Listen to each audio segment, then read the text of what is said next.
আউযু বিল্লাহি মিনাশ শাইতানির রাজিম। বিসমিল্লাহির রহমানির রহিম। আসসালামু আলাইকুম ওয়া রাহমাতুল্লাহি ওয়া বারাকাতুহু। আমার প্রিয় ভাই বন্ধু ফলোয়ার্স যারা আছেন, আমাকে যারা ফেসবুকে এবং ইউটিউবে দেখেন, আমি আপনাদেরকে আন্তরিক শুভেচ্ছা এবং সালাম জানাচ্ছি। আসসালামু আলাইকুম ওয়া রাহমাতুল্লাহি ওয়া বারাকাতুহু। আসলে আপনারা আমাকে অনেক অনুপ্রেরণা দিচ্ছেন। আমি দেখছি আমার অনেক ভাই, আমার আগে ফ্রেন্ড ফলোয়ার অনেক কম ছিল, আলহামদুলিল্লাহ অনেক বেড়ে গেছে এবং অনেকেই লাইক করেন, দেখেন। পুরা ভিডিও দেখেন কিনা সেটা আমি জানি না, যতটুকুই দেখেন বা কিছু আমার মনে হয় যে অনেক ভাই একটু দেখেন। তো আমার কথা হলো, আমি তো আলেম না, এটা আপনারা জানেনই, এটা আমি বারবারই প্রথমে বলে আসছি। তো আমি চেষ্টা করি যে যতটুকু শিখতে চেষ্টা করতেছি, পবিত্র কালাম, আল্লাহর পবিত্র কোরআন, আমি পবিত্র কালাম আমি পড়তে চেষ্টা করতেছি, যতটুকু আমার মতো আমি পড়তে পারি। সাথে সাথে বাংলার অর্থটা দেখি। তারপরে আমি একটু আমাদের ইসলামিক ফাউন্ডেশন থেকে যে সমস্ত সিয়াসিতা হাদিসগুলা প্রকাশ করছে, হাদিস গ্রন্থগুলা, সেইখান থেকে আমি একটু পড়ে নিজে একটু জ্ঞান অর্জন করতে চেষ্টা করি, সেটা আমার আমলকে শুদ্ধ করার জন্য। পাশাপাশি আমি আপনাদের সাথে আমি শেয়ার করি। তো যাই হোক, আমি সবসময় এগুলো বলে আসি। তো আমি এখন যেটা ব্যাপারটা হলো যে আসলে আমাদের সবার মাঝেই কিন্তু জ্ঞান আছে। আলহামদুলিল্লাহ আমাদের প্রজ্ঞাবান অনেক আলেম আছেন, বহুত প্রজ্ঞাবান আলেম আছেন, এবং গ্রামে গঞ্জে সেই সব জায়গায় আমি দেখছি আলহামদুলিল্লাহ অনেক ভালো জ্ঞানী আছে। আমরা তাদেরকে আসলে বুঝতে পারি না, তাদের জ্ঞানের বহিঃপ্রকাশটা আমরা বুঝতে পারি না, বা তারা অনেক সময় হয় কি যে প্রকাশ করে না, বোঝা যায় না, কিন্তু আলহামদুলিল্লাহ তারা জ্ঞানী। তবে এখানে একটা কথা আছে, যদি আল্লাহ ভীতি জ্ঞান ব্যতীত জ্ঞানের কোনো মর্যাদা থাকতো, তাহলে ইবলিস সর্বশ্রেষ্ঠ বলে গণ্য হইত। যদি আমাদের জ্ঞানের মধ্যে জ্ঞান বহিঃপ্রকাশ করি, আর জ্ঞানের মধ্যে যদি আমরা জ্ঞান খাটাই বা জ্ঞান নিয়ে যদি কথা বলি বা যে কোনো কাজেই লাগাই, সেই জ্ঞানের মধ্যে যদি আল্লাহ ভীতি না থাকে, তাহলে সেই জ্ঞানের কোনো মূল্য নাই। সেই জ্ঞান দিয়ে সাকসেস হওয়া বহুত কঠিন। ততএব আল্লাহ আমাদেরকে মদত দান করুক, আমরা যেন আমাদের যত জ্ঞানই অর্জন করি না কেন, সেই জ্ঞানের মধ্যে যেন আল্লাহ তাআলার আল্লাহ তাআলার ভীতি থাকে আমাদের জ্ঞানে ব্যবহারের জন্য। তো এইখানে আমাদের মধ্যে কয়েকটা জিনিস আছে, সেটা হলো, এক নাম্বার হলো অহংকার।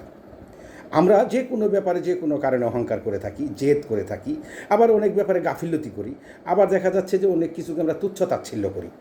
দেখেন, একসঙ্গে আদম আলাইহিস সালাম এবং শয়তান ইবলিস তার একটা কারণে সে ভুল করে ফেললো, ভুল করে সে অহংকার দেখাইলো, এবং জেদ তার একটা অহংকার, সে কী কাজ করলো, সে আল্লাহর কাছে ক্ষমা চাইলো না। হয়তো এমনও হতে পারতো সে ভুল করে ফেলছে, সেজদা করে নাই আদম আলাইহিস সালামকে সে সম্মান করে নাই, সে না করার কারণে সে আল্লাহর কাছে যে ক্ষমা চায়, আবার সেটা করতে পারতো কোনোভাবে, আল্লাহ হয়তো তাকে মাফ করে দিতেন, কিন্তু তার অহংকার কাজ করছে তার ভিতরে জেদ অহংকার, এই যে গাফিলতি, এটা কাজ করছে, যার জন্য সে একেবারে এমন নাল্লত পাইছে, সে বিতাড়িত হয়েছে, যে এত ক্ষতিগ্রস্ত হয়েছে যে আর আল্লাহর পুরস্কার সে পাবে না, আল্লাহর সন্তুষ্টি তার মধ্যে নাই, সে বিতাড়িত হয়ে গেছে।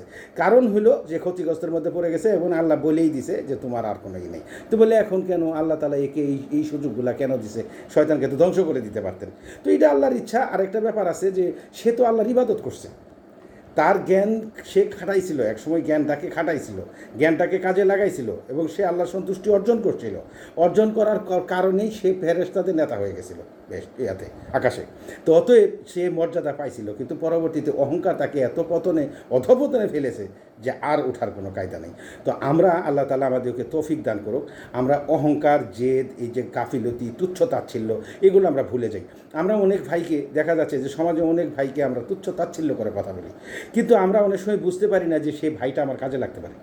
আবার আমরা অনেক সময় গাফিলতি করি, অনেক কাজ করি না, মানে গাফিলতি, এই যে আল্লাহর ইবাদত, বা এই যে আমরা পবিত্র কালাম পড়ি না, হাদিস পড়ি না, এই যে আল্লাহর ইবাদত করি না। অনেক ভাই আছে অঢেল অঢেল সময় বসে বসে চা খাচ্ছেন, গল্প করতেছেন, সিনেমা দেখতেছেন, অনেক কিছু করতেছেন, কিন্তু গাফিলতি করে না, তুচ্ছ তাচ্ছিল্য কর্মণি সময় আছে ওটুকু, কিন্তু কখন মারা যাবো সেটাতে বলা যাবে না। কিন্তু আল্লাহর কাছে তো দাঁড়াইতে হবে, আর যদি বিশ্বাস না থাকে সেটা ভিন্ন জিনিস। কিন্তু আল্লাহ তাআলা যেটা বলছেন, যে কথাগুলো বলছেন, সেগুলো কিন্তু সত্য, সেগুলো মানতে হবে। এইগুলো যদি আমরা না মানি তাহলে তো যাই হোক, আমাদের এই অহংকার, তুচ্ছ তাচ্ছিল্য, গাফিলতি থেকে আল্লাহ আমাদেরকে হেফাজত করুক। আর অহংকার অধঃপতনের মূল, এগুলো আমরা করি। কিন্তু আল্লাহ কিছু ওয়াদা করছেন আমাদের সাথে। আমি একটা হাদিস তখন বললাম যে রাসূল সাল্লাল্লাহু আলাইহি ওয়াসাল্লাম একটা কথা বলছিলেন যে আল্লাহর বান্দাদের প্রতি আল্লাহর হক কী। আমি একটা হাদিসে বলছিলাম যে বান্দার প্রতি আল্লাহর হক কী। তো ওইখানে বলা হয়েছে যে বান্দার প্রতি আল্লাহর হক হইল, বান্দা আল্লাহর ইবাদত করবে এবং আল্লাহর সাথে কাউকে শরিক করবে না। আল্লাহর কথা হইল যে আল্লাহর ইবাদত করবে বান্দা, এবং আল্লাহর সাথে কাউকে শরিক করবে না। তো এখন বান্দার আল্লাহর প্রতি কী হক, এর প্রশ্ন করছে রাসূল সাল্লাল্লাহু আলাইহি ওয়াসাল্লাম বলল যে তাহলে তুমি জানো যে বান্দার আল্লাহর প্রতি কী হক, মানে আল্লাহর কাছে তার কী হক আছে। তখন বলছে যে আল্লাহ তাকে আযাব দিবে না। তাহলে কি ক্লিয়ার জিনিস, আমি যদি ইবাদত করি আর আল্লাহকে যদি আমি শরিক না করি আল্লাহর সাথে, আর আল্লাহর কথা হলে যে আল্লাহ আমাকে সাজা দিবে না, আলহামদুলিল্লাহ। তো এখন আল্লাহর কিছু ওয়াদা আছে। তো এখানে আমরা সূরা আল বাকারা আয়াত নাম্বার হলে 54, এখানে আল্লাহ বলছেন যে তোমরা আমাকে স্মরণ করো, আমিও তোমাদেরকে স্মরণ করব। তোমরা আমাকে স্মরণ করো, আমিও তোমাদেরকে স্মরণ করবো। কথাগুলো একটু খেয়াল করেন, আল্লাহ তাআলা যেন তৌফিক দান করে বোঝার।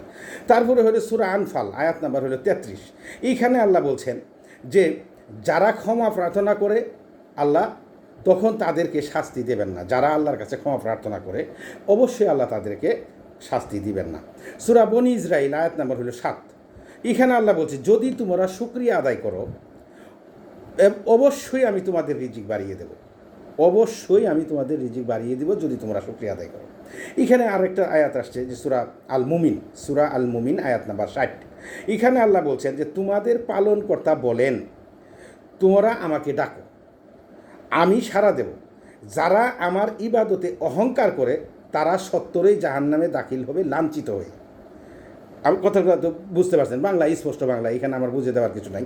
সূরা নিসা, এইখানে দেখেন একটা কথা আল্লাহ তাআলা বলছে যে এটা আল্লাহ তাআলার এই জন্য যে আল্লাহ তাআলাকে আমরা দুষবো, যে কখনো বলবো যে আল্লাহ তুমি আমাদেরকে এটা করছো, আমরা তো এটা এই জন্য করছি, তুমি তো আমাদেরকে কোনো সতর্ক করো নাই, আল্লাহ তুমি তো আমার বলো নাই, তুমি তো এটা করো নাই। এই যে দেখেন আল্লাহ সূরা নিসাতে আয়াত বলছে, সূরা নিসাতে আয়াত সংখ্যা হলো 165, এইখানে বলছে যে সুসংবাদদাতা ও ভীতি প্রদর্শনকারী রাসূলগণকে প্রেরণ করেছি।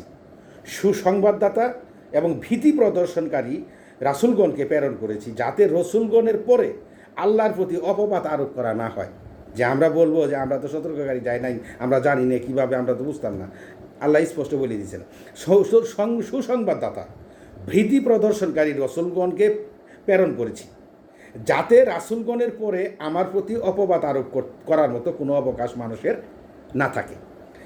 আল্লাহ প্রবল ক্ষমা পরাক্রমশালী এবং প্রজ্ঞাময়। এই যে আল্লাহ কথা বলছে, দেখেন আমাদের কথাই বলেন, আমরা আসলে সমাজে এই জিনিসগুলাই করে থাকি। তো আমরা অহংকার বসে এই যে তুচ্ছ তাচ্ছিল্য ভরে আমরা মানুষকে অবজ্ঞা করি এবং নিজের ইবাদতের ব্যাপারেও আমরা খুব তুচ্ছ তাচ্ছিল্য করি। আল্লাহ আমাদেরকে তৌফিক দান করুক, আমরা যেন এই অহংকার থেকে মুক্ত হতে পারি, আমরা যেন আল্লাহর ইবাদত করি। অনেক ভাই আমাদের আছে, অনেক ভাই বুঝদার জ্ঞানী, কত শিক্ষিত, আলহামদুলিল্লাহ বসে বসে সময় নষ্ট করতেছে, অযথা ফালতু গল্প করতেছে, অযথা মানে সময় ব্যয় করে, কিন্তু একটু আল্লাহর কালাম পড়বে না। আল্লাহর কালামটা পড়া মানে পড়লেই বোঝা যাবে, ওইখানে হৃদয় বিগলিত হবে, অনেক কিছু জানা যাবে, তারপরে আমরা আল্লাহর দিকে ধাবিত হব। হ্যাঁ, আমি জানি যে তারুণ্য এবং ভোগ বিলাসে যারা মত্ত, এবং তারুণ্য একটা বয়স, একটা স্টেজ, এবং যাদের এখনও ইয়ং বয়স তারা এইগুলাকে অনুধাবন করে না। তবে এইগুলা বেশিরভাগই আইসে যায় 40-এর পরে, যখন মানুষের বয়স 40-45, যখন দেখে যে বার্ধক্য চলে আসছে তখন বুঝ আসে। কিন্তু এই তখন বুঝাই সে আমি এরকম তো আছে, আমরা অনেকে এই স্টেজে নাও আসতে পারি, এই বয়সে নাও আসতে পারি, এর আগেও চলে যেতে পারি। তাহলে আমি কি জবাব দেবো আল্লাহর কাছে? তো আমার আল্লাহর কাছে জবাব দিতে হবে। তো আমার জন্য দোয়া করবেন। আমি আসলে চেষ্টা করতেছি আল্লাহ যেন তৌফিক দান করে। আমি এখন অনেক পাপের মধ্যে আছি, অনেক বদ অভ্যাসের মধ্যে আছি। আল্লাহ তাআলা যেন আমাকে সুযোগ দান করেন, আল্লাহ তাআলা যেন আমাকে পরিশুদ্ধ করেন। আমি আপনাদের দোয়া চাই। আর আল্লাহ তৌফিক না দিলে কোনো কিছু করা সম্ভব না। আল্লাহ যদি মাফ না করে কোনো মতেই আমার জান্নাত যাওয়া সম্ভব না। আমি চেষ্টা করতে পারি, আল্লাহ আমাকে মদত দান করবেন, আল্লাহ আমাকে মাফ করবেন। সবার কাছে আমি দোয়া চাই। আসসালামু আলাইকুম ওয়া রাহমাতুল্লাহি ওয়া বারাকাতুহু।